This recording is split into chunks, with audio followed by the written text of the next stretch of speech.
A referendum on whether Scotland should be an independent country will take place on Thursday 18 September 2014. Following an agreement between the Scottish Government and the United Kingdom Government, the Scottish Independence Referendum Bill, setting out the arrangements for this referendum, was put forward on March 21, 2013, passed by the Scottish Parliament on November 14, 2013 and received Royal Assent on December 17, 2013. The referendum question, as recommended by the Electoral Commission, will be: should Scotland be an independent country? History. Scotland and England united to form the Kingdom of Great Britain in 1707, by virtue of the Acts of Union. Prior to this, the Kingdom of Scotland had been a sovereign state for over 800 years. Devolution referendums. A proposal for Scottish devolution was put to a referendum in 1979, but resulted in no change, despite a narrow majority of votes cast being in favour of change, due to a clause requiring that the number voting yes had to exceed 40% of the total electorate. No further constitutional reform was proposed until Labour returned to power in 1997, when a second Scottish devolution referendum was held. Clear majorities expressed support for both a devolved Scottish Parliament and that Parliament having the power to vary the basic rate of income tax. The Scotland Act 1998 established the new Scottish Parliament, first elected on May 6, 1999. 2007 SNP administration. A commitment to hold a referendum in 2010 was part of the Scottish National Party's election manifesto when it contested the 2007 Scottish Parliament election. As a result of that election, it became the largest party in the Scottish Parliament, the Legislative Assembly established in 1999 for dealing with unreserved matters within Scotland, and formed a minority government led by the First Minister, Alex Salmond. The SNP administration accordingly launched a national conversation as a consultation exercise in August 2007, part of which included a draft of a referendum bill, as the referendum bill. After the national conversation was concluded, a white paper for the proposed referendum bill was published on November 30, 2009.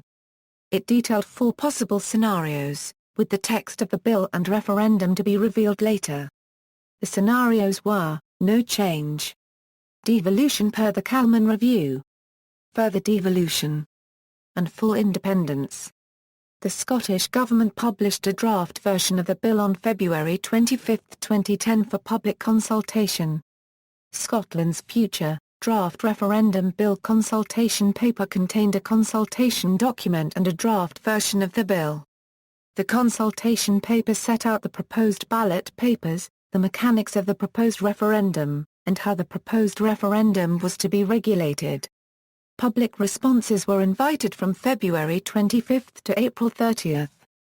The bill outlined 3 proposals. The first was full devolution or devolution max, suggesting that the Scottish Parliament should be responsible for all laws, taxes and duties in Scotland, with the exception of defence and foreign affairs.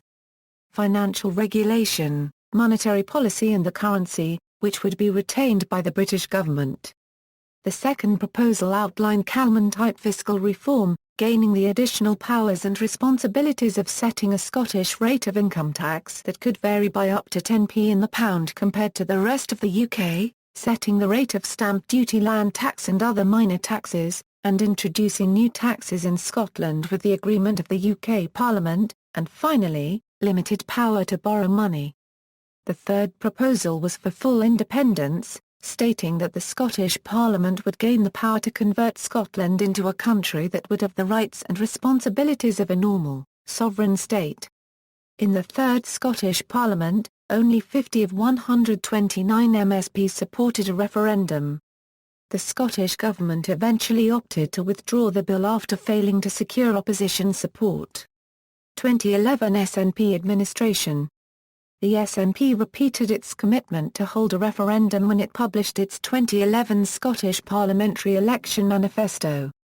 Days before the election, Salmond stated that legislation for a referendum would be proposed in the second half of the Parliament, as he wanted to secure more powers for the Scottish Parliament via the Scotland Bill first.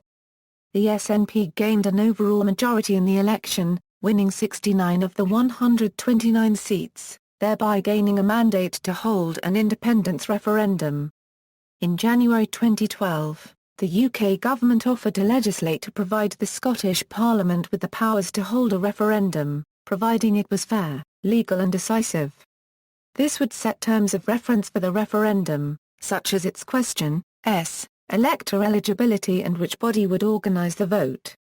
As the UK government worked on legal details, including the timing of the vote, Salmond announced an intention to hold the referendum in the autumn of 2014. Negotiations continued between the two governments until October 2012, when the Edinburgh Agreement was reached. The Scottish Independence Referendum Act 2013 was passed by the Scottish Parliament on June 27, 2013 and received Royal Assent on August 7, 2013. On November 15, 2013, the Scottish Government published Scotland's Future, a 670-page white paper laying out the case for independence and the means through which Scotland might become an independent country. Administration, date and eligibility. The Scottish Government announced on March 21, 2013 that the referendum would be held on September 18, 2014. Some media reports mentioned that 2014 would be the 700th anniversary of the Battle of Bannockburn and that Scotland will also host the 2014 Commonwealth Games and the 2014 Ryder Cup. Salmond agreed that the presence of these events made 2014 a good year to hold a referendum. Under the terms of the 2010 draft bill, the following people would be entitled to vote in the referendum: British citizens who are resident in Scotland. Citizens of the 53 other Commonwealth countries who are resident in Scotland. Citizens of the 27 other European Union countries who are resident in Scotland. Members of the House of Lords who are resident in Scotland. Service Crown personnel serving in the UK or overseas in the British Armed Forces or with Her Majesty's Government who are registered to vote in Scotland. Convicted prisoners are prohibited from voting in the referendum. The European Court of Human Rights had previously ruled that this restriction was unlawful in a case brought by John Hirst, but Lord Glennie said that he believed the ECHR judgment would apply only to parliamentary elections. The ruling by Lord Glennie was appealed, but the Court of Session in Edinburgh upheld his judgment. The Scottish Government passed legislation to reduce the voting age for the referendum from 18 to 16, as it is SNP policy to reduce the voting age for all elections in Scotland. The move was supported by Labour, the Liberal Democrats, and the Scottish Greens. In January 2012, Elaine Murray MSP of Labour led a debate arguing that the franchise should be extended to Scots living outside Scotland, including the approximately 800,000 living in the other parts of the UK. This was opposed by the Scottish Government, which argued that it would greatly increase the complexity of the referendum and stated that there was evidence from the United Nations Human Rights Committee that other nations might question the legitimacy of a referendum if the franchise is not territorial. In the House of Lords, Baroness Simmons argued that the rest of the UK should be allowed to vote on Scottish independence, on the grounds that it would affect the whole country. This argument was rejected by the British government, as the Advocate General for Scotland Lord Wallace said that whether or not Scotland should leave the United Kingdom is a matter for Scotland. Wallace also pointed to the fact that only 2 of 11 referendums since 1973 had been across all of the United Kingdom. Professor John Curtis has also argued that the Northern Ireland sovereignty referendum of 1973 created a precedent for allowing only those resident in one part of the UK to vote on its sovereignty. Legality. Prior to the scheduling of the 2014 referendum, there had been debate as to whether the Scottish Parliament had the power to legislate for a referendum relating to the issue of Scottish independence without a Section 30 order, as the Constitution is a reserved matter for the UK Parliament. The Scottish Government insisted in 2010 that they could legislate for a referendum, as it would be an advisory referendum on extending the powers of the Scottish Parliament, whose result would have no legal effect on the Union. In January 2012, Lord Wallace, Advocate General for Scotland, expressed the opinion that the holding of any referendum concerning the Constitution would be outside the legislative power of the Scottish Parliament and that private individuals could challenge a Scottish Parliament referendum bill. The UK Parliament has the power to transfer legal authority to the Scottish Parliament to prevent this, but the Scottish Government initially objected to the attachment of conditions to any referendum by this process. The two governments eventually signed the Edinburgh Agreement, which allowed the temporary transfer of legal authority. The agreement states that the governments agreed to promote an order in council under Section 30 of the Scotland Act 1998 in the United Kingdom and Scottish parliaments to allow a single question referendum on Scottish independence to be held before the end of 2014. The order will put it beyond doubt that the Scottish Parliament can legislate for that referendum.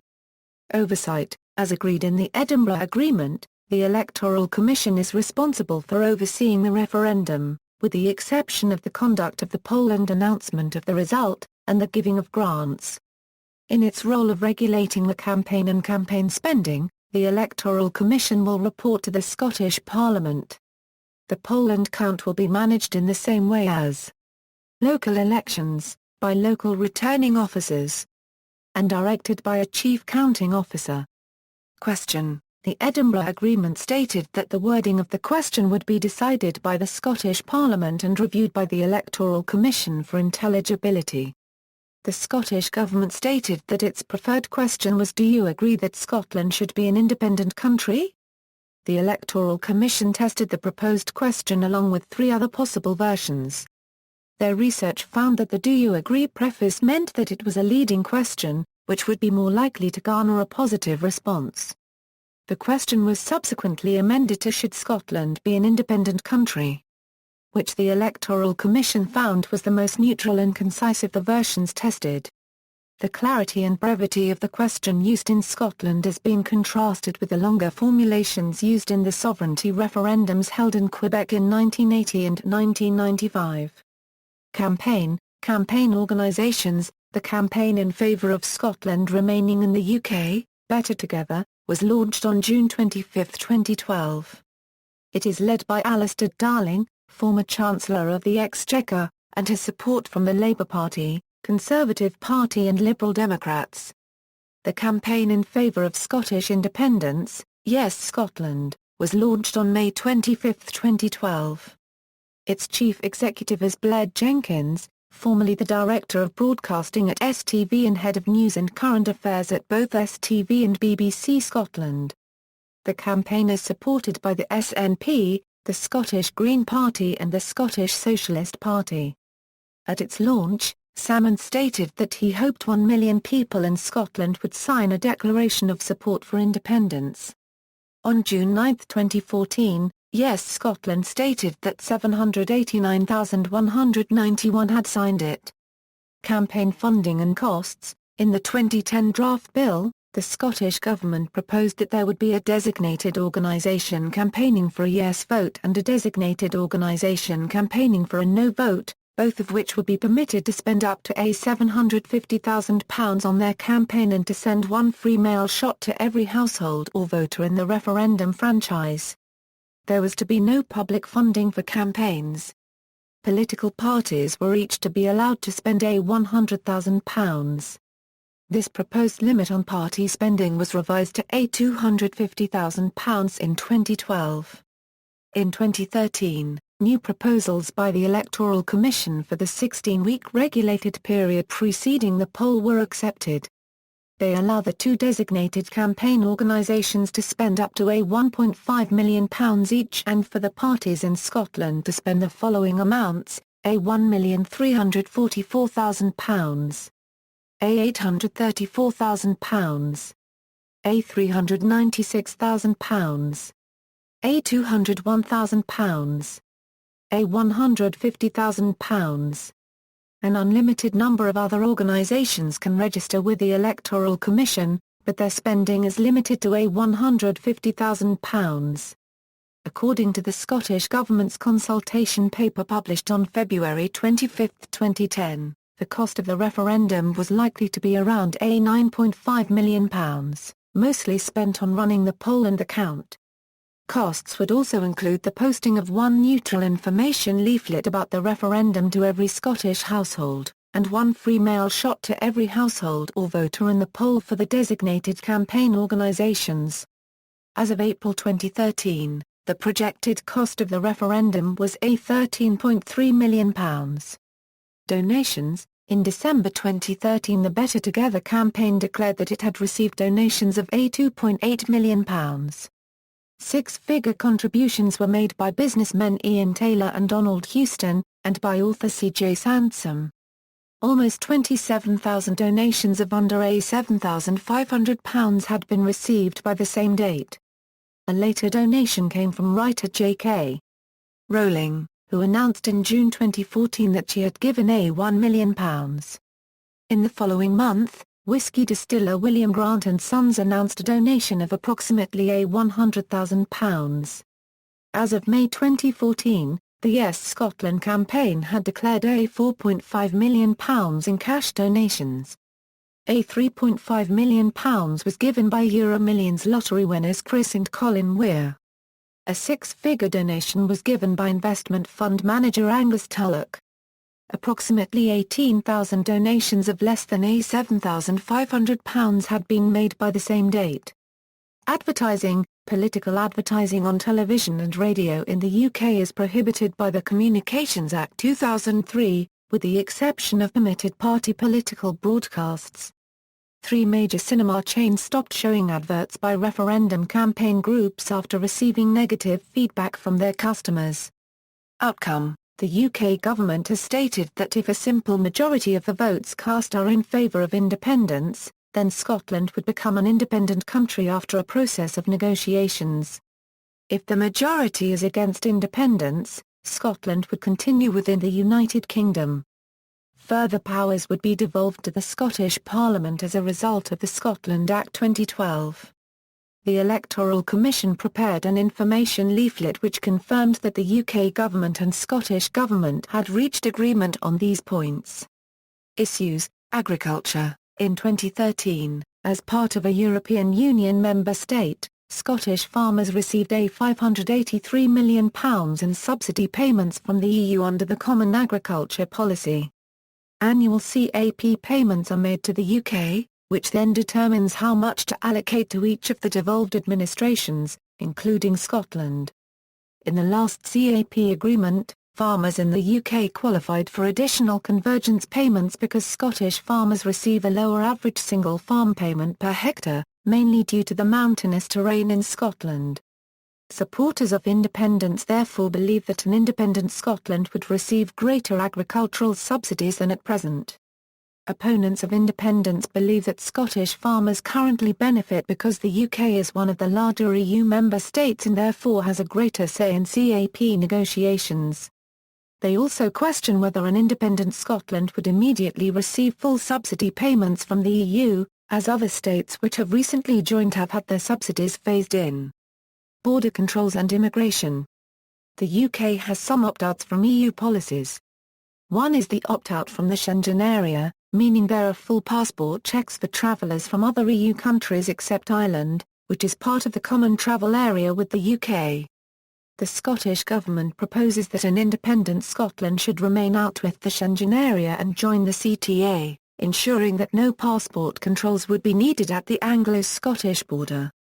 Nicola Sturgeon commented that an independent Scotland would negotiate with the EU to have the same visa arrangements as the UK currently has. "We are not in Schengen at the moment. We would simply be saying that we did not want to go into Schengen." In May 2014, Labour's most senior MEP told the Sunday Herald that the EU was not going to force Scotland to join Schengen.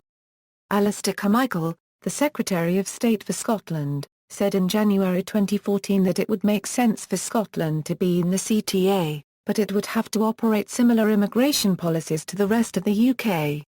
This position was supported by Home Secretary Theresa May, who said in March 2014 that passport checks would be introduced if Scotland adopted a looser immigration policy. Childcare. In the White Paper Scotland's Future, the Scottish Government pledged to expand childcare provision in an independent Scotland. The paper states that this policy would cost £700 million, but that this would be financed by increased tax revenue from an additional 100,000 women returning to work. Scottish Labour leader Johan Lamont said that the policy should be implemented immediately if the Scottish Government believed it would have a beneficial effect, but Salmond responded that under devolution the costs of the policy would have to be financed by cuts elsewhere in public expenditure. In March 2014, the National Day Nurseries Association said that the plan could not be implemented unless greater funding was provided by local authorities to private nurseries. A report by the Scottish Parliament Information Centre questioned the economic benefit of the policy, pointing out that there were only 64,000 mothers of children aged between 1 and 5 who were economically inactive. A spokesman for Salmond said that the estimated total 104,000 women would enter the workforce over a longer period, as future generations of mothers would also be able to work, stating, "The key point about the policy is that it doesn't happen on one day or 1 year and then cease." Citizenship. The Scottish Government proposes that all Scottish-born British citizens would automatically become Scottish citizens on the date of independence, regardless of whether or not they were then living in Scotland. British citizens habitually resident in Scotland would also be considered Scottish citizens, even if they already held the citizenship of another country. Every person who would automatically be considered a Scottish citizen would be able to opt out of Scottish citizenship provided they already held the citizenship of another country. The Scottish Government also proposes that anyone with a Scottish parent or grandparent will be able to apply for registration as a Scottish citizen, and any foreign national living in Scotland legally, or who has lived in Scotland for at least 10 years at any time and has an ongoing connection to Scotland, shall be able to apply for naturalisation as a Scottish citizen. The UK Home Secretary, Theresa May, said future policies of an independent Scottish Government would affect whether Scottish citizens would be allowed to retain British citizenship. An analysis paper published by the UK Government in January 2014 stated that it is likely that Scots would be able to hold dual citizenship. Defence, Budget. In July 2013, the SNP proposed that there would be a £2.5 billion annual military budget in an independent Scotland. The House of Commons Defence Select Committee composed of Conservative, Labour, Liberal Democrat, and Democratic Unionist MPs criticised the proposals and argued that the £2.5 billion budget was too low. On the air defence plans it stated, "We do not currently understand how the Scottish Government expects, within the available budget, to mount a credible air defence let alone provide the additional transport, rotary wing and other support aircraft an Air Force would need." It also warned of the impact of independence on the Scottish defence industry. This impact would be felt most immediately by those companies engaged in shipbuilding, maintenance, and high-end technology. The requirements of a Scottish Defence Force would not generate sufficient domestic demand to compensate for the loss of lucrative contracts from the UK MOD, and additional security and bureaucracy hurdles would be likely to reduce competitiveness with UK-based companies. Andrew Morrison, UK Minister for International Security Strategy, agreed with the committee that the budget was too low and said it was risible for the SNP to suggest it could create an independent force by salami-slicing units from the British Armed Forces that are based in Scotland, or have Scottish links. The Royal United Services Institute suggested in October 2012 that an independent Scotland could set up a Scottish Defence Force, comparable in size and strength to those of other small European states like Denmark, Norway and Ireland, at a cost of £1.8 billion per annum, markedly lower than the £3.3 billion contributed by Scottish taxpayers to the UK defence budget in the 2010 November fiscal year. This figure was based on the assumption that such a force would be predominantly used for domestic defence duties with the capability to contribute to coalition and alliance operations under the aegis of whatever organisations Scotland became a member of, and that therefore it would not be equipped with expensive and state-of-the-art hardware across the board. The authors acknowledged that an independent Scotland would need to come to some arrangement with the rest of the UK on intelligence gathering, cyber warfare and cyber defence, that the future cost of purchasing and maintaining equipment of its forces might be higher due to smaller orders, and that recruitment and training may prove problematic in the early years. Dorcha Lee, a former colonel in the Irish Army, suggested that Scotland could eschew forming an army based on inherited resources from the British Army and instead follow an Irish model, form a limited self-defense force, with the capability to contribute in the region of 1,100 personnel overseas to peacekeeping missions, a navy with the capacity to contribute to an international peacekeeping mission, and an air force with troop-carrying helicopters, and a logistics aircraft. Professor Malcolm Chalmers of the Royal United Services Institute argued that such a small force would be incompatible with the requirements of NATO membership. Irish levels of defence spending would be difficult to sell to Scotland's NATO neighbours including the UK, who would see it as an attempt to free ride on their protection. The SNP have argued that there was a defence underspend of at least £7.4 billion between 2002 and 2012 in Scotland, and that independence would allow the Scottish Government to correct this imbalance. As part of a reorganisation of the British Army, the UK Government confirmed in July 2013 that 7 territorial army sites in Scotland would be closed, although army reservists in Scotland would increase from 2,300 to 3,700. The SNP stated that Scotland was suffering disproportionate defence cuts. The Scottish Government plans that, by 2026, an independent Scotland would have a total of 15,000 regular and 5,000 reserve personnel across land, air and maritime forces. According to the government's plans, on independence, Scotland's defence forces would have a total of 9,200 personnel, equipped with a negotiated share of current UK military assets. The Scottish Government's assessment of defence capabilities at the point of independence include, a naval squadron including 2 frigates, 1 command ship, 4 mine countermeasures vessels, and 8 patrol boats. An all-arms brigade with 3 infantry marines units, and supported by light armoured reconnaissance, light artillery, engineer, helicopter, communications, transport, logistics and medical units. A Special Forces unit. A squadron of 12 Eurofighter Typhoon multi-role combat aircraft and tactical air transport squadron. The Scottish Government plans that by 2021 the Defence Forces will have 12,030 personnel, with the addition of 2 additional frigates and several maritime patrol aircraft. Nuclear weapons. The Trident nuclear missile system is based at Coulpit Weapons Depot and Naval Base of Foslin in the Firth of Clyde area. The SNP objects to having nuclear weapons on Scottish territory. British military leaders have claimed that there is no alternative site for the missiles. In April 2014, several British military leaders co-signed a letter stating that forcing Trident to leave Scottish waters would place the UK nuclear deterrent in jeopardy. A seminar hosted by the Carnegie Endowment for International Peace stated that the Royal Navy would have to consider a range of alternatives, including disarmament. British MP Ian Davidson cited a UK report published by the Campaign for Nuclear Disarmament that suggested that the warheads could be deactivated within days and safely removed in 24 months.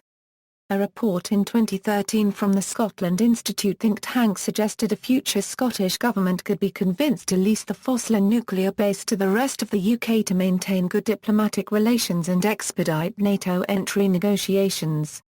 Nowhere to Go, a report by the Scottish CND, concludes that the removal of Trident from Scotland would force unilateral nuclear disarmament by the United Kingdom, as the weapons have no viable alternative base. NATO membership. The Scottish Government's position that Trident nuclear weapons should be removed from Scotland but that it should hold NATO membership has been branded as a contradiction by figures including Willie Rennie, leader of the Scottish Liberal Democrats, and Patrick Harvey, co-convener of the Scottish Green Party.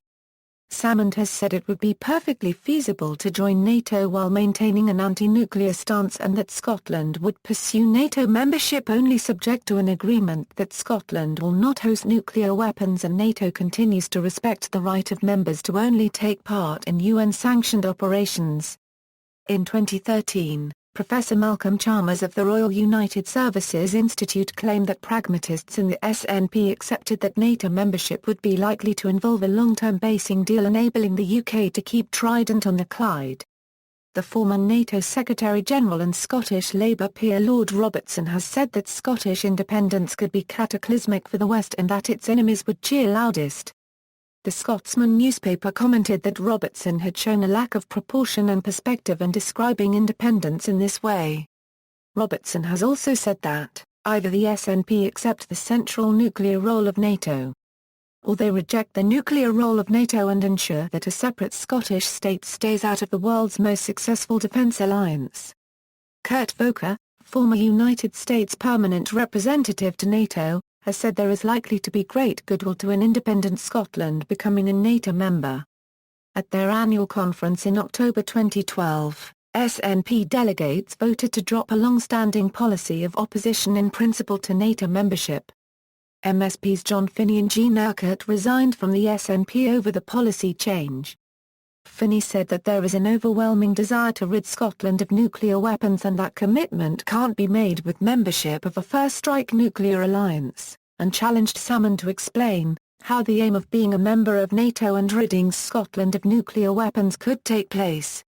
The Scottish Green Party and Scottish Socialist Party, which participate in the Yes Scotland campaign for independence, remain opposed to continued membership of NATO. Intelligence, a UK government paper on security, stated that Police Scotland would lose access to the intelligence apparatus of the UK, including MI5, SIS and GCHQ. The paper also says that an independent Scottish state would need to build its own security infrastructure. Theresa May has commented that an independent Scotland would have access to less security capability, but would not necessarily face a reduced threat. In 2013, Alan Burnett, former head of intelligence with Strathclyde Police and Scotland's counter-terrorism coordinator until 2010, said that an independent Scotland would face less of a threat, intelligence institutions will be readily created, and allies will remain allies.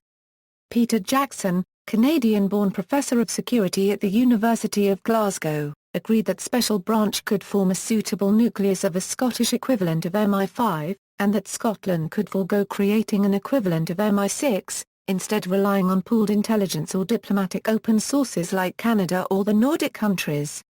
Baroness Ramsay, a Labour peer and former case officer with MI6, said that the Scottish government's standpoint on intelligence was extremely naïve, and that it was not going to be as simple as they think. Democracy. The Scottish government and pro-independence campaigners have argued that a democratic deficit exists in Scotland because of the centralised nature of the UK and its lack of a codified constitution, and that this could be resolved through independence. The SNP has also described the unelected House of Lords as an affront to democracy, and said that a yes vote for independence means that people in Scotland can get rid of the expensive and unrepresentative Westminster Chair. The democratic deficit label has sometimes been used to refer to the period between the 1979 and 1997 UK general elections, during which the Labour Party held a majority of Scottish seats but the Conservative Party governed the whole of the UK. Salmond has argued that instances such as this amount to a lack of democracy, and that the people who live and work in Scotland are the people most likely to make the right choices for Scotland.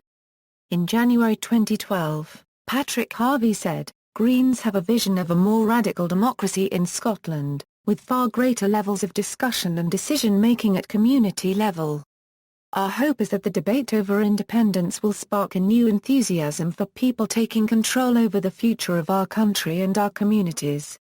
Unionists such as Menzies Campbell argue that any democratic deficit has been addressed by creating the devolved Scottish Parliament, and that within the British government and British political system OE Scotland and the Scottish have enjoyed influence beyond our size or reasonable expectation euro. Conservative MP Daniel Korczynski argued in 2009 that the asymmetric devolution in place in the UK has created a democratic deficit for England. This deficit is more commonly known as the West Lothian question, which cites the anomaly where English MPs cannot vote on affairs devolved to Scotland, but Scottish MPs can vote on the equivalent subjects in England. Korczynski also pointed out that the average size of a parliamentary constituency is larger in England than in Scotland. Economy. A principal issue in the referendum is the economy. The UK Treasury issued a report on May 20, 2013 which said that Scotland's banking systems would be too big to ensure depositor compensation in the event of a bank failure. The report indicated that Scottish banks would have assets worth 1,254% of GDP, which is more than Cyprus and Iceland before the last global financial crisis. It suggested Scottish taxpayers would each have £65,000 of potential liabilities during a hypothetical bailout in Scotland, versus £30,000 as part of the UK. Economists including Andrew Hughes Hallett, Professor of Economics at St Andrews University, have rejected the idea that Scotland would have to underwrite these liabilities alone. He observed that banks operating in more than one country can be given a joint bailout by multiple governments. In this manner, Fortis Bank and the Dexia Bank were bailed out collectively by France, Belgium, and the Netherlands. The Federal Reserve System lent more than $1 trillion to British banks, including $446 billion to the Royal Bank of Scotland, because they had operations in the United States.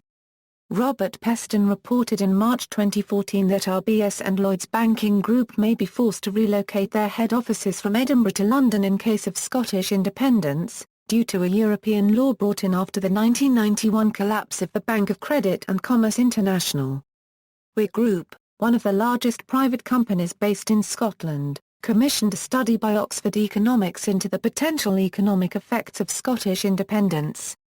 It found that Weir would suffer more corporation tax, despite the Scottish Government's proposal to cut the rate of corporation tax, due to it no longer being able to offset losses in Scotland against profits in the rest of the UK.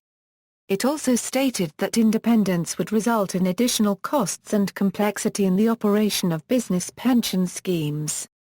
The report found that 70% of all Scottish exports are sold to the rest of the UK, which it said would particularly affect the financial services sector.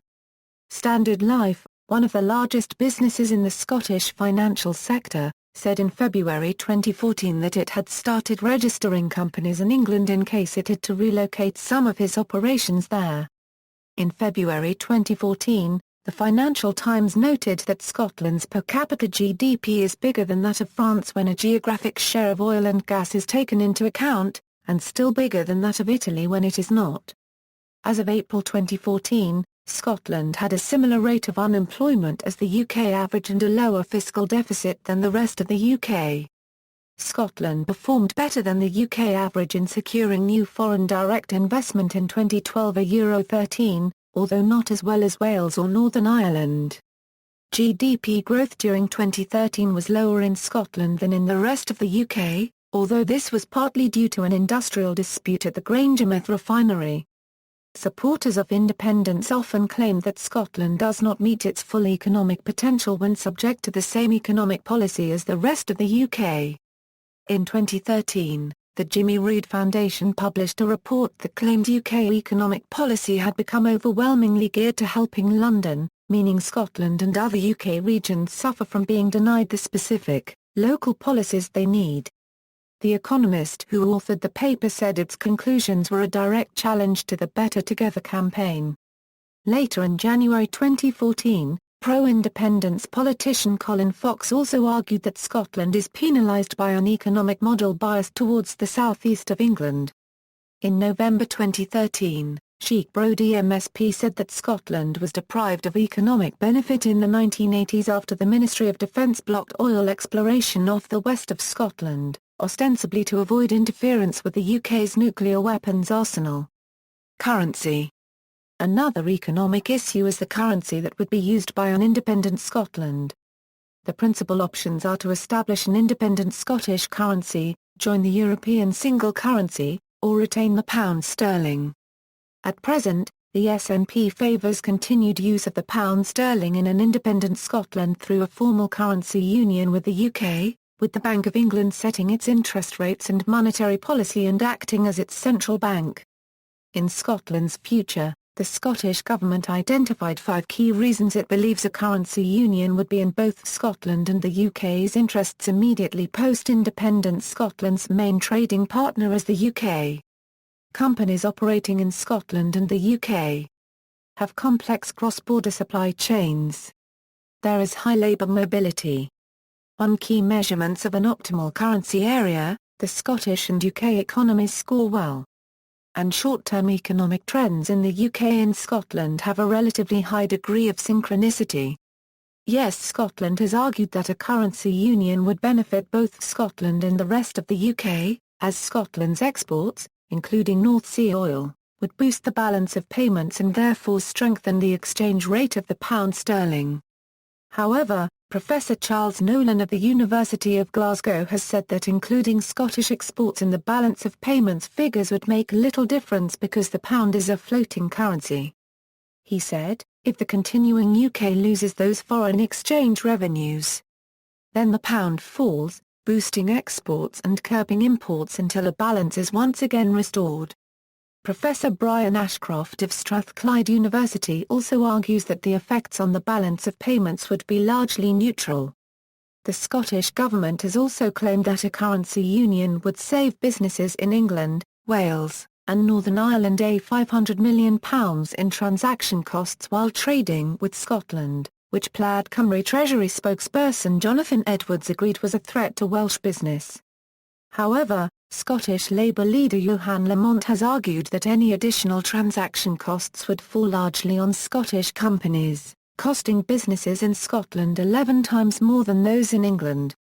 The Institute of Directors has stated that any new transaction costs would €OE pale in comparison to the financial danger of entering an unstable currency union. The Chancellor of the Exchequer and equivalent post holders in the two other main UK political parties have rejected the idea of a formal currency union with an independent Scotland. Shadow Chancellor Ed Balls said the SNP's proposals for a currency union are economically incoherent, and that any currency option for an independent Scotland would be less advantageous than what we have across the UK today. Former Prime Minister Sir John Major has also rejected the idea of a currency union, saying it would require the UK to underwrite Scottish debt, while Scottish MP and former Prime Minister Gordon Brown said, "What the SNP propose is nothing less than a colonial relationship, even with no Scots there. The SNP propose Westminster will make key decisions on Scotland." The Welsh First Minister, Karen Jones, said that he would seek a veto on a currency union between Scotland and the rest of the UK, as having two governments in charge of it would be a recipe for instability. Alistair Darling said voters in the rest of the UK could choose not to be in a currency union with Scotland and criticised the proposal by suggesting that Salmond was asserting that everything will change but nothing will change. If Scotland joined a currency union with the UK, some fiscal policy constraints could be imposed on the Scottish state. Banking experts have argued that being the junior partner in a currency arrangement could amount to a loss of fiscal autonomy for Scotland. Dr. Angus Armstrong of the National Institute of Economic and Social Research wrote that an independent Scotland is likely to find the implicit constraints on economic policy, especially fiscal policy, are even more restrictive than the explicit ones it faces as a full part of the UK. Salmond has insisted an independent Scotland in a currency union would retain tax and spending powers. Gavin McCrun, former chief economic advisor to the Scottish Office, stated, "While I think it would be sensible for an independent Scotland to remain with sterling, at least initially, it might prove difficult in the long run. And, to gain freedom to follow its own policies, it may be necessary for Scotland to have its own currency." However, he warned that this could lead to Scottish banks relocating to the UK. The Scottish Socialist Party favours an independent Scottish currency pegged to the pound sterling in the short term, with its national co-spokesperson Colin Fox describing a sterling zone as untenable, as it leaves too much power with the UK state. However, the party believes Scotland's currency should be determined in the first elections to an independent Scottish Parliament instead of in the referendum. Other proponents of an independent Scottish currency include Yes Scotland chairman Dennis Carnarvon and former SNP deputy leader Jim Sillars. The Scottish Green Party has said that keeping the pound sterling as a short-term transitional arrangement should not be ruled out, but the Scottish Government should keep an open mind about moving towards an independent currency. The Jimmy Reid Foundation produced a report in early 2013 that described retention of the pound as a good transitional arrangement, but recommended the eventual establishment of an independent Scottish currency to insulate Scotland from the UK's economic instability. The report argued that the UK's monetary policy had sacrificed productive economy growth for conditions that suit financial speculation, and that an independent currency could protect Scotland from the worst of it. Throughout the 1990s and early 2000s, the SNP's policy was that an independent Scotland should adopt the euro, though this was relegated to a long-term rather than short-term goal by the party's 2009 conference. There is disagreement over whether Scotland would be required to join the euro if it wished to become an EU member state in its own right. All new members are required to commit to joining the single currency as a prerequisite of EU membership, but they must first be party to ERM2 for 2 years. The Scottish Government argues that, as countries are not obliged to join ERM2, the EU lacks any legal means of forcing member states to comply with the preconditions that have to be satisfied before Eurozone membership is possible. For example, Sweden has never adopted the euro. The people of Sweden rejected adopting the euro in a 2003 referendum, and its government has subsequently stayed out by refusing to enter ERM2, membership of which is voluntary. Government revenues and expenditure. The Barnett formula has resulted in higher per capita public spending in Scotland than England. If North Sea oil revenue is calculated on a geographic basis, Scotland also produces more per capita tax revenue than the UK average.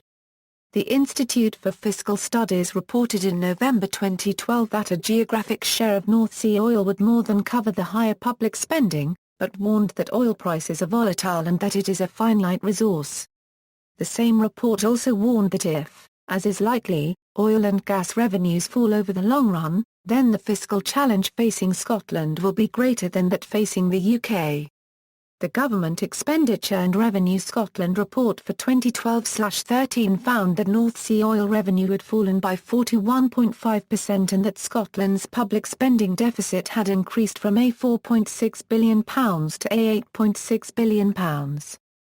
In May 2014, the UK government published analysis indicating that there was a union dividend of £1,400 per year for each person in Scotland, mainly due to the higher level of public spending under the Barnett formula.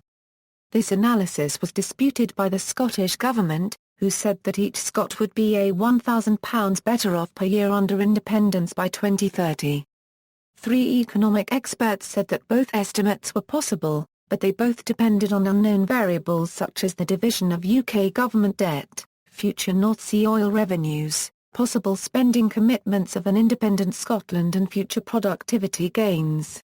In its analysis, the UK government also estimated there would be set-up costs of £1.5 billion for establishing an independent state, or possibly £2.7 billion. Patrick Dunleavy of the London School of Economics criticised the UK government's ludicrous use of his research in arriving at the latter figure. The Treasury said that their main figure was based on estimates by Professor Robert Young of Western Ontario. 2 of the main unionist parties in Scotland have called on the SNP to publish their own estimate of the set-up costs of an independent state, but the Scottish Government says an estimate is not possible as the final bill would depend on negotiations with the rest of the UK. Professor Dunleavy estimated immediate set-up costs of £200 million in a report commissioned by the Sunday Post newspaper, with total transition costs of between £600 million and £1,500 million in the first 10 years of independence. The credit rating that would be given to an independent Scotland has also been a subject of debate.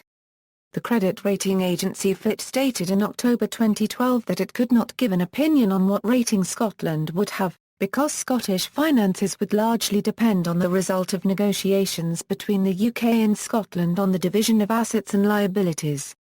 Standard & Poor's, another credit rating agency, asserted in February 2014 that Scotland would face significant, but not unsurpassable challenges, and that even excluding North Sea output and calculating per capita GDP only by looking at onshore income, Scotland would qualify for our highest economic assessment. Research published by Moody's in May 2014 said that an independent Scotland would be given an A rating, comparable with Poland, the Czech Republic and Mexico. An A rating would be 2 grades below its current rating for the UK, which Moody's said would be unaffected by Scottish independence. Energy market. Most issues regarding energy are controlled by the UK government. The Scottish Government's control over planning laws allows it to prevent the construction of new nuclear power stations in Scotland. Supporters of independence want to retain a single energy market for the whole of Great Britain after independence, in order to maintain price stability and support for suppliers. Opponents have said that independence threatens the single energy market. Ewan Phimister, professor of economics at Aberdeen University, has said that although independence would affect the relationship, it is likely that there would be continued English demand for electricity generated in Scotland because OFGEM projections suggest that there is little spare capacity. The second largest supplier of energy in the UK, SSE plc, believes that a single market would be the most likely outcome under independence, although it would require negotiations and may involve changes to the existing system. Labour MP Caroline Flint has said that independence would mean higher energy bills in Scotland, as its customers would have to pay more to support renewable energy in Scotland, which represents 1/3 of the UK total. Ewan Phimister has said that bills are likely to increase across the whole of Great Britain because renewable schemes and new nuclear power stations in England are both receiving higher subsidies than the power plants which will shortly close due to environmental regulations. He also said that there is a distinction between existing and proposed renewable schemes and that the existing schemes have already been paid for, whereas any new construction requires the promise of subsidy from the consumer. North Sea oil. Approximately 90% of British North Sea oil fields are located in Scottish territorial waters. The tax revenue generated from offshore sites are not counted within the nation or region nearest to it, but is allocated to the UK continental shelf. The revenue from North Sea oil has been used to support current expenditure since the 1970s, particularly during periods of high unemployment under the Thatcher ministry, rather than creating a sovereign oil fund like in Norway. The SNP believes that a portion of the revenues should be invested in a sovereign oil fund. Opponents of independence argue that creating an oil fund would require cuts elsewhere in the public sector and point out that production has started to decline. European Union. The SNP advocates for a similar relationship between an independent Scotland and the EU as between the UK and the EU today. This means full membership with some exemptions, such as not having to adopt the euro. There is debate over whether Scotland would be required to reapply for membership, and if it could retain the UK's opt-outs. The European Commission offered to provide an opinion to an existing member state on the matter, but the British government confirmed it would not seek this advice, as it did not want to negotiate the terms of independence ahead of the referendum. There is no direct precedent for part of an EU member state seceding. There are some relevant cases, but none of these are directly comparable. Greenland joined the European Economic Community as part of Denmark in 1973, but later voted for Home Rule and to leave the EEC. The reunification of Germany in 1990 meant that the people of the former German Democratic Republic were added to the EEC. Czechoslovakia split into the Czech Republic and Slovakia in 1993, with both new states joining the EU in 2004. Supporters of independence have stated that an independent Scotland would become an EU member by treaty amendment under Article 48 of the EU treaties. Opponents argue that this would not be possible and that an independent Scotland would need to apply for EU membership under Article 49, which would require ratification by each member state. The former Prime Minister Sir John Major suggested in November 2013 that Scotland would need to reapply for EU membership, but that this would mean overcoming opposition to separatists among many existing member states, particularly Spain. Several media sources and opponents of independence have suggested that Spain may block Scottish membership of the EU, amid fears of repercussions with separatist movements in Catalonia and the Basque Country. In November 2013 the Spanish Prime Minister, Mariano Rajoy, said in an interview, "I know for sure that a region that would separate from a member state of the European Union would remain outside the European Union and that should be known by the Scots and the rest of the European citizens." He also stated that an independent Scotland would become a third country outside the EU and would require the consent of all 28 EU states to rejoin the EU, but that he would not seek to block an independent Scotland's entry. Salmond cited a letter from Mario Tenreiro of the EC's Secretariat General that said it would be legally possible to renegotiate the situation of the UK and Scotland within the EU by unanimous agreement of all member states. Professor Sir David Edward, a former European Court judge, has stated that the EU institutions and member states would be obliged to start negotiations before independence took effect to decide the future relationship within the EU of Scotland and the rest of the UK. He said this would be achieved by agreed amendment of the existing treaties, rather than a new accession treaty. Graham Avery, the EC's Honorary Director General, agreed with Edward. Avery wrote a report, published by the European Policy Centre, which said that EU leaders would probably allow Scotland to be part of the EU because of the legal and practical difficulties that would arise from excluding it. In a research paper, Professor Sinead Douglas-Scott of Oxford University stated that the EU law normally takes a pragmatic and purposive approach to issues, such as Scottish independence, that are not already provided for by existing treaties. José Copyright Manuel Barroso, President of the European Commission, suggested in 2012 that an independent Scotland would have to apply for membership, but the rest of the UK would continue to be a member. In a BBC interview he stated, "We are a union of states, so if there is a new state, of course, that state has to apply for membership and negotiate the conditions with other member states. For European Union purposes, from a legal point of view, it is certainly a new state. If a country becomes independent, it is a new state and has to negotiate with the EU." In 2014, he asserted that Scotland joining the EU would be extremely difficult, if not impossible.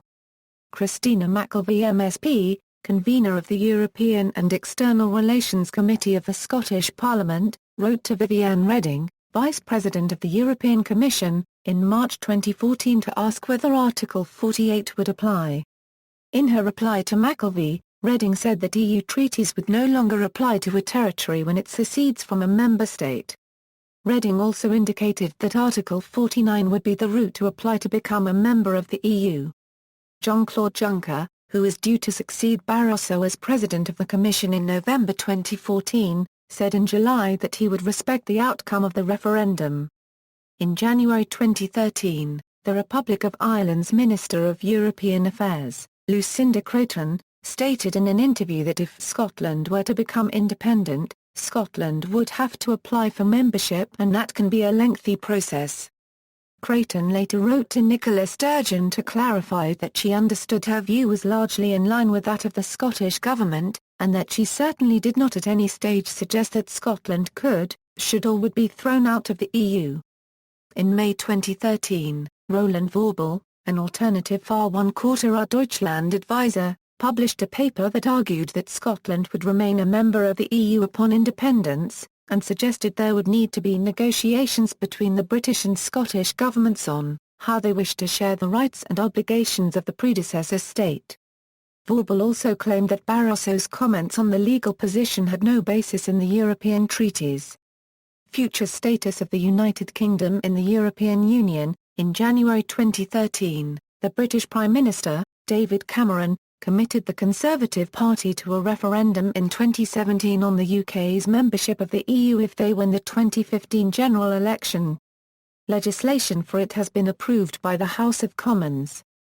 Studies have shown some divergence in attitudes to the EU in Scotland and the rest of the UK. Though a Scottish Government review based on survey data between 1999 and 2005 found that people in Scotland reported broadly similar Eurosceptic views as people in Britain as a whole, Ipsos Mori noted in February 2013 that voters in Scotland said they would choose to remain in the EU in a referendum, in contrast to November 2012 data on attitudes in England, where there was a majority for withdrawal. Yes, Scotland claimed that the UK government plans have caused economic uncertainty for Scotland. Christina McElvey said that she feared that Scotland would be dragged out of the EU against our wishes. Some commentators have suggested that the UK leaving the EU would undermine the case for Scottish independence, since free trade, freedom of movement and the absence of border controls with the UK could no longer be assumed. Healthcare. Responsibility for healthcare has been devolved to the Scottish Parliament since it was established in 1999. The Scottish Government has enacted health policies which are different from those in England, such as abolishing charges for prescriptions and elderly personal care. NHS Scotland has been operationally independent of the NHS in the rest of the United Kingdom since the formation of the NHS in 1948. Supporters of independence argue that independence is needed because possible reductions in the NHS budget in England would result in reduced funding for Scotland, which would make it difficult to maintain the existing service. In May 2014, about 100 medical workers, including surgeons, consultant doctors, GPs, pharmacists, dentists, hospital porters and janitors joined a pro-independence campaign group called NHS for Years. Its co-founder described healthcare in Scotland as a shining example of self-government for Scotland demonstrably being far better than Westminster government, and said independence would protect NHS Scotland from future Westminster funding cuts, and the damaging impact of privatisation south of the border. Specialist treatment. Opponents of independence say that being part of the UK is crucial in allowing Scots to obtain specialist treatment elsewhere in the UK. At present, NHS Scotland has reciprocal arrangements in place with the NHS services in the rest of the UK and specialist services are shared. Vote No Borders, a unionist campaign group, ran a cinema advert claiming that Scots would find it more difficult to obtain treatment at the Great Ormond Street Hospital, a London facility which specialises in care for children. Vote No Borders withdrew the advert after Gosh complained that it had not been consulted about the advert and stated, "We would like to reassure Scottish families that we already have reciprocal health care agreements with numerous countries, and we regularly treat patients from across Europe because of our very specialist expertise." Monarchy. A republic is favoured by some pro-independence political parties and organisations, including the Scottish Green Party and the Scottish Socialist Party. The SNP is in favour of retaining a personal union with the rest of the UK and would also seek membership of the Commonwealth of Nations. Salmond has said the monarchy would be retained by an independent Scotland. Some figures within the SNP, including Christine Graham, the convener of the Scottish Parliament's Justice Committee, believe it is party policy to hold a referendum on the status of the monarchy, owing to a 1997 SNP conference resolution. Pensions. UK state pensions are managed by the UK government, paying £113.10 per week to a single person who is of state pension age in 2013/14. The state pension age for men is presently 65, but this is due to rise to 66 in 2020 and 67 by 2028. Research by the National Institute of Economic and Social Research found that an independent Scotland could delay these increases, due to its lower life expectancy. The White Paper on Independence, Scotland's Future, pledged to maintain a state pension at a similar rate to the UK.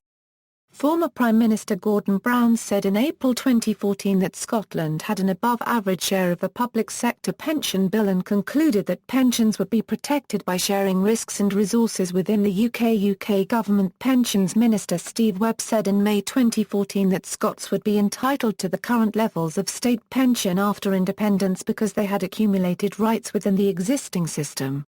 Webb went on to say that there would need to be negotiations between the UK and Scotland as to how these pensions would be paid. In relation to private pension schemes, a report by the Institute of Chartered Accountants of Scotland expressed concern that there were no plans to deal with EU regulations that may affect the funding of cross-border defined benefit schemes. The EC decided in March 2014 not to relax these regulations, which require cross-border schemes to be fully funded. Sport. Scotland will host the 2014 Commonwealth Games in Glasgow and the 2014 Ryder Cup in the months preceding the referendum. Scott Stevenson, the Director of Sport at Commonwealth Games Canada, said, "Athletes want to come in and compete, unencumbered by politics." Former Labour First Minister Henry McAleish published a report in May 2014 that found no obvious barriers to an independent Scotland competing in the 2016 Summer Olympics. McAleish said that some athletes, particularly those in team sports, may choose to compete for the existing Great Britain team rather than Scotland as they would be nationals of both states. International Olympic Committee representative Craig Reedy has pointed out that Scotland would need to obtain United Nations membership and may want to set its own Olympic qualifying standards, which would need to be done in the period between independence and the closing date for 2016 Summer Olympics entries. Gordon Brown has pointed to the 2012 medal count for Great Britain, saying that it showed the success of a union that included the two nations.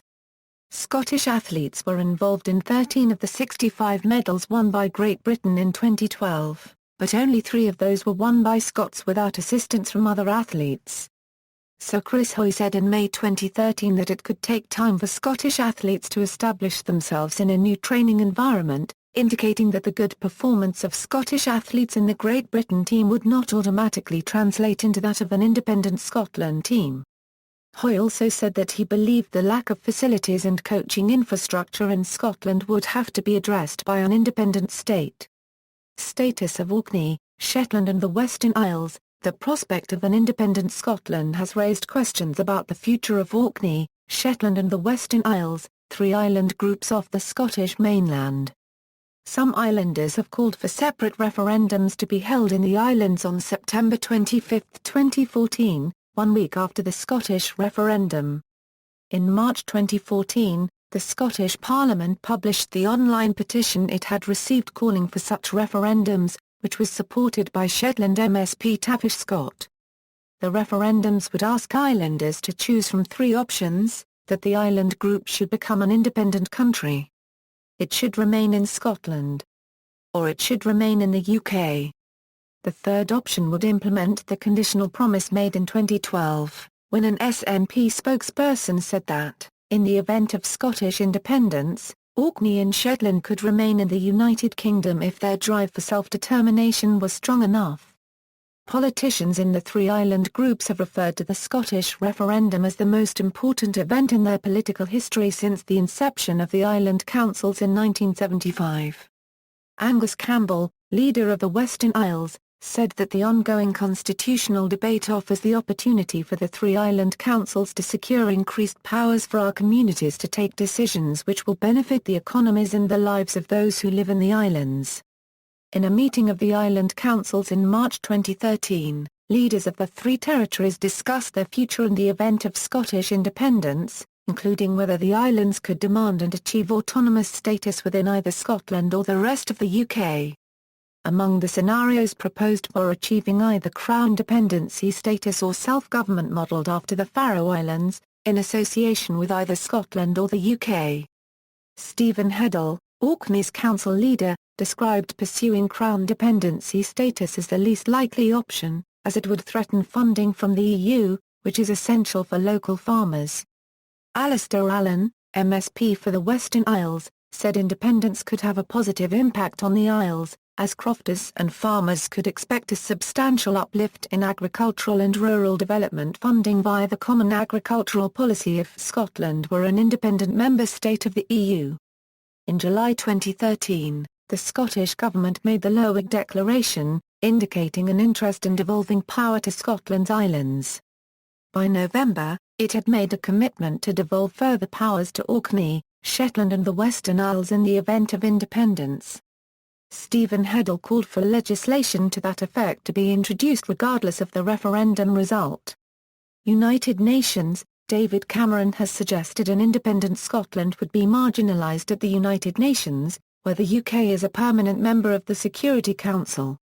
John Major has suggested that, after Scottish independence, the remaining UK could lose its permanent seat at the UN Security Council. Universities, scientific research. In 2012 13, Scottish universities received 13.1% of Research Council's UK funding.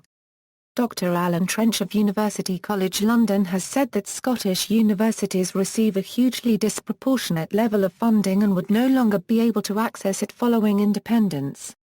Willie Rennie, leader of the Scottish Liberal Democrats, has suggested that independence would mean Scottish universities losing £210 million in research funding.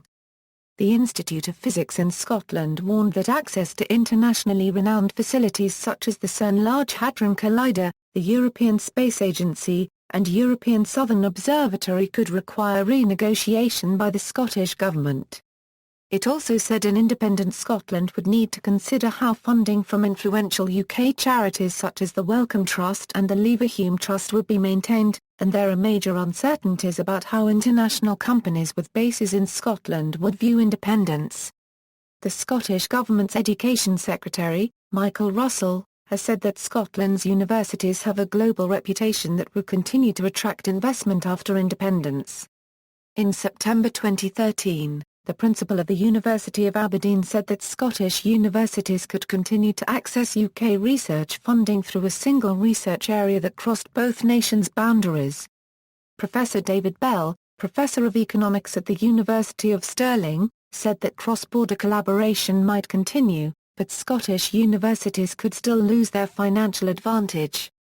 Roger Cook of the Scotland Institute pointed out that although Scottish universities do receive a higher share of Research Council's funding, they are much less dependent on this as a source of funding than their counterparts in England.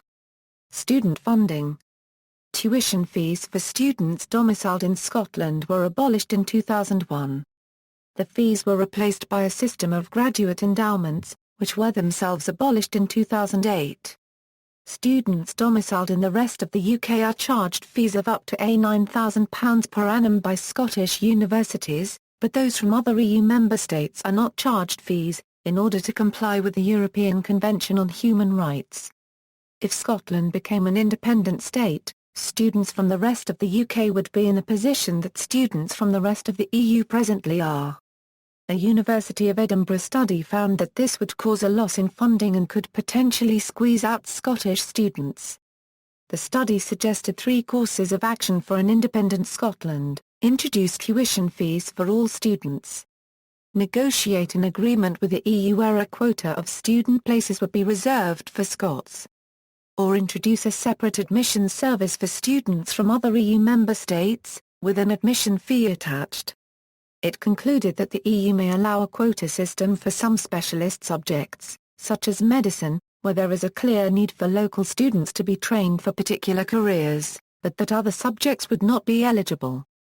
The study also found that their third suggestion would run against the spirit of the Bologna Agreement, which aims to encourage EU student mobility. The Scottish Government stated in its White Paper, Scotland's Future, that the present tuition fees arrangement would remain in place in an independent Scotland, as the EU allows for different fee arrangements in exceptional circumstances. Jan Figel, a former EU Commissioner for Education, said in January 2014 that it would be illegal for an independent Scotland to apply a different treatment to students from the rest of the UK. A report by a House of Commons Select Committee stated that it would cost an independent Scottish Government £150 million to provide free tuition to students from the rest of the UK. A group of academics campaigning for independence has expressed concern that the present arrangements would not continue if Scotland stayed within the UK, due to public spending cuts in England and the consequential effects of the Barnett formula. Welfare. The Yes campaign has argued that control of welfare policy would be a major benefit of independence. According to the Institute for Fiscal Studies, independence would give the opportunity for more radical reform, so that the welfare system better reflects the views of the Scottish people. Yes Scotland and Deputy First Minister Nicola Sturgeon have said the existing welfare system can only be guaranteed by voting for independence. In September 2013, the Scottish Council for Voluntary Organisations, which represents charities, called for a separate welfare system to be established in Scotland. In November 2013, the Scottish Government pledged to use the powers of independence to reverse key aspects of the Welfare Reform Act 2012, which was implemented across the UK despite opposition from a majority of Scotland's MPs. It said it would abolish universal credit and the bedroom tax.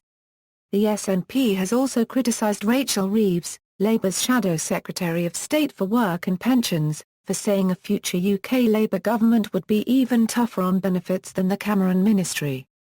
In January 2012, sources close to the Prime Minister told the Scotsman that a unified tax and benefit system is at the heart of a united country, and that these powers could not be devolved to Scotland after the referendum. though Liberal Democrat Michael Moore said in August 2013 that devolution of parts of the welfare budget should be up for debate. Labour politician Jim Murphy, a former Secretary of State for Scotland, has argued that he is fiercely committed to devolving welfare powers to the Scottish Parliament, but also warned that independence would be disruptive and would not be beneficial. Scottish Labour Unregistered Trademarks Devolution Commission recommended in March 2014 that some aspects of the welfare state, including housing benefit and attendance allowance, should be devolved. Responses, demonstrations. A number of demonstrations in support of independence have been coordinated since the announcement of the referendum. The March and Rally for Scottish Independence in September 2012 drew a crowd of between 5,000 and 10,000 people to Princes Street Gardens. The event was repeated in September 2013. Police estimated that over 8,000 people took part in the march, while organisers in the Scottish Police Federation claimed between 20,000 and 30,000 people took part in the combined march and rally. The march and rally was criticised in both 2012 and 2013 for the involvement of groups like the Scottish Republican Socialist Movement and Vlaams Volksbeweging. Debates over the issue of independence have taken place on television, in communities, and within universities and societies since the announcement of the referendum. The current affairs programme Scotland Tonight has televised a series of debates: Nicola Sturgeon v Michael Moore, Sturgeon v Inna Zawar, Sturgeon v Alistair Carmichael and Sturgeon v Johan Lamont. On January 21, 2014, BBC Two Scotland broadcast the first in a series of roundtable debates, which was filmed in Greenock and chaired by James Cook. The Yes campaign has repeatedly called for there to be a televised debate between UK Prime Minister David Cameron and First Minister of Scotland Alex Salmond. These calls for a one-on-one debate have been dismissed by Cameron on the basis that the referendum is for Scots to decide, and the debate should be between people in Scotland who want to stay, and people in Scotland who want to go. Calls for such a debate were also supported by former Prime Minister Gordon Brown, who said it would be a good idea. Salmond has likewise been accused of running scared from debating with Better Together chairman Alistair Darling instead, although Sturgeon stated in October 2013 that a Salmond-Darling debate would take place at some point. After weeks of negotiation, a debate between Salmond and Darling was arranged for STV on August 5, 2014. Darling refused a public debate with Yes Scotland chairman Blair Jenkins. UKIP leader Nigel Farage challenged Alex Salmond to debate, but Farage was dismissed by an SNP spokeswoman as a Euro-oing irrelevance in Scotland. Opinion polling. Professor John Curtis stated in January 2012 that polling showed support for independence at between 32% and 38% of the Scottish population, a slight decline from 2007, when the SNP first formed the Scottish Government. To date there has been no poll evidence of majority support for independence, although the share vehemently opposed to independence has declined.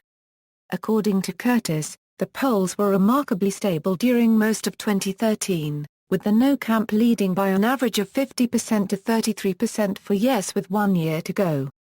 American polling expert Nate Silver said in August 2013 that the Yes campaign had virtually no chance of winning.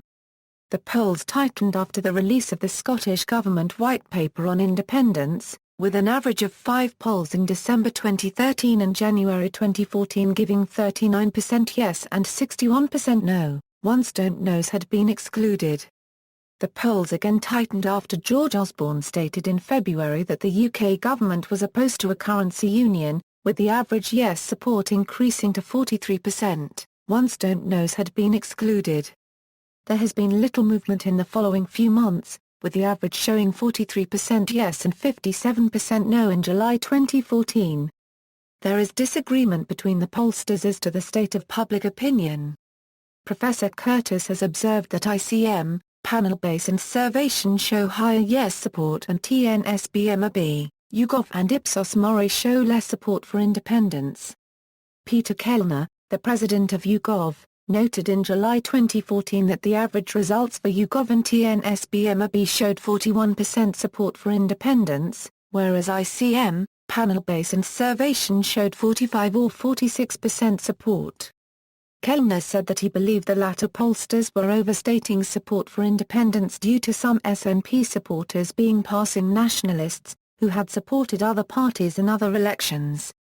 Patrick Bryany, Director of Research for Survation, said in response that adjusting for these SNP ex-Labour voters would require too much upweighting of these voters in their sample.